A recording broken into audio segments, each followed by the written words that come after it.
दोस्तों, क्या हुआ जब 15 साल पहले एक हादसे के बाद भी जिंदा हो गया एक व्यक्ति।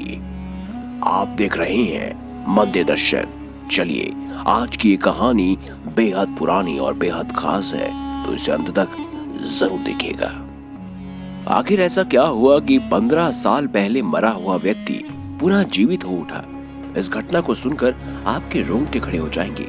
ये घटना है आज से करीब 15 साल पहले, यानी 2006 की, जो कि हैदराबाद में घटी थी, जहां रमेश कांता नाम के पति पत्नी रहते थे और जिनकी एक 18 साल की बेटी भी है।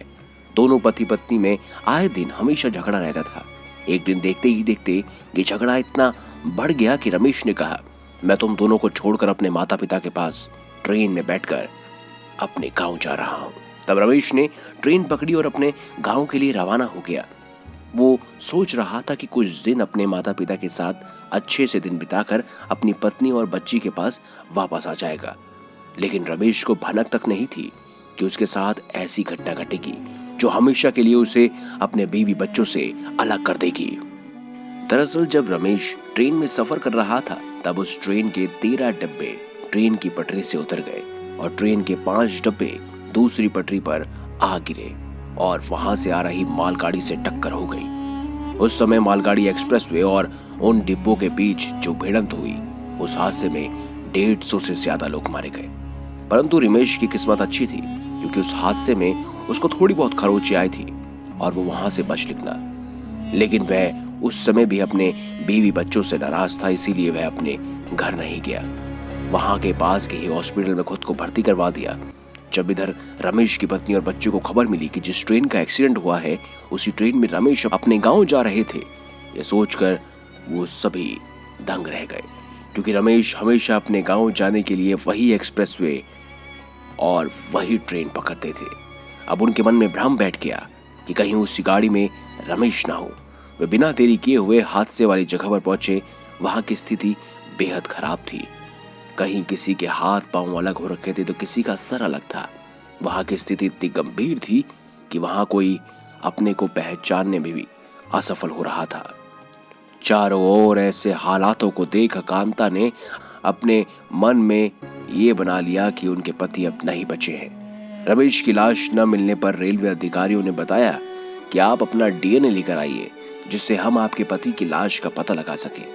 जब जांच की गई तो रमेश के डीएनए से मैच करता हुआ एक डीएनए मिला, तो सबको लगा कि रमेश इस हादसे में मारा गया। वही रमेश पास के हॉस्पिटल में भर्ती था। अगले दिन जब रमेश को होश आया और अखबार में पढ़ने पर उसे पता चला कि उस हादसे में 150 से ज्यादा लोग मारे गए हैं, जिसमें उसका नाम भी शामिल है। साथ ही नीचे ये भी लिखा हुआ था कि जिस परिवार के सदस्यों की मौत हो गई है, उसके परिवार को 4 से 5 लाख रुपए और उस घर के सदस्य या बेटी को सरकारी नौकरी दी जाएगी। तब रमेश ने सोचा कि वैसे तो मैं कभी अपने बीवी बच्चों के काम नहीं आया, लेकिन आज मौका मिला है तो अपने बच्ची के भविष्य को सुरक्षित करने का तो मुझे करना पड़ेगा। जिसके बाद रमेश ने एक कठोर निर्णय लिया। रमेश ने सोचा कि आज के बाद मैं अपने परिवार को कभी नहीं मिलूंगा, कहीं दूर स्थित जाकर बस जाऊंगा। ऐसे ही दिन बीतते गए और रमेश ऋषिकेश जा पहुंचा। वो वहीं पर नाव चलाकर अपना जीवन यापन करने लगा। इधर रमेश के घर में कुछ खुशहाली आने लगी थी, क्योंकि घर में पैसा आना शुरू हो गया था। बेटी की रेलवे में नौकरी लग गई थी, लेकिन उनको यह अंदाजा भी नहीं था कि इसमें रमेश का कितना बड़ा बलिदान है। वो हमेशा महादेव से यही प्रार्थना करते कि मैं कहीं भी रहूं, जैसे भी रहूं, लेकिन मेरा परिवार हमेशा खुश रहे। अब देखते ही देखते वो घड़ी आ गई थी जब महादेव का बहुत बड़ा चमत्कार होने वाला था। रेलवे अधिकारियों ने डीएनए से मैच करती हुई अस्थियां दे दी थी। कांता ने 15 साल बाद सोचा कि क्यों ना ऋषिकेश जाकर अस्थियों को गंगा में प्रवाहित कर दिया जाए। तब वह अपनी बेटी के साथ ऋषिकेश के लिए रवाना हो गई।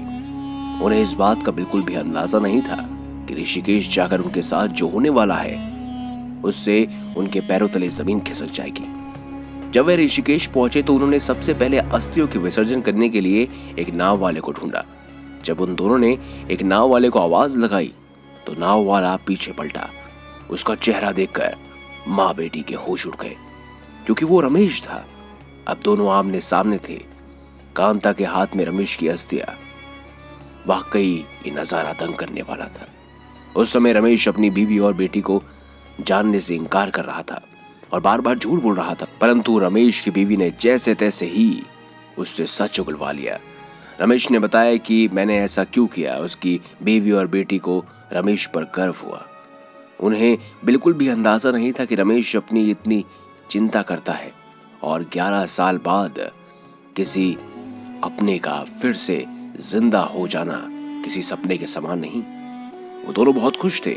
हालांकि दोस्तों, रमेश अब भी ऋषिकेश में ही रहते हैं और वहीं पर नाव चलाते हैं। कभी कभी उनकी बीवी और बेटी रमेश से मिलने आया करते हैं। भले ही किसी रूप में महादेव ने पिछड़े हुए परिवार को पुनः मिला दिया, लेकिन ये था साक्षात चमत्कार ही।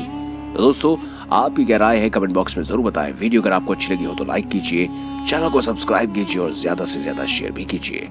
मिलेंगे अगली बार एक नई खास वीडियो के साथ। तब तक के लिए बहुत बहुत धन्यवाद। देखते रहिए मंदिर दर्शन।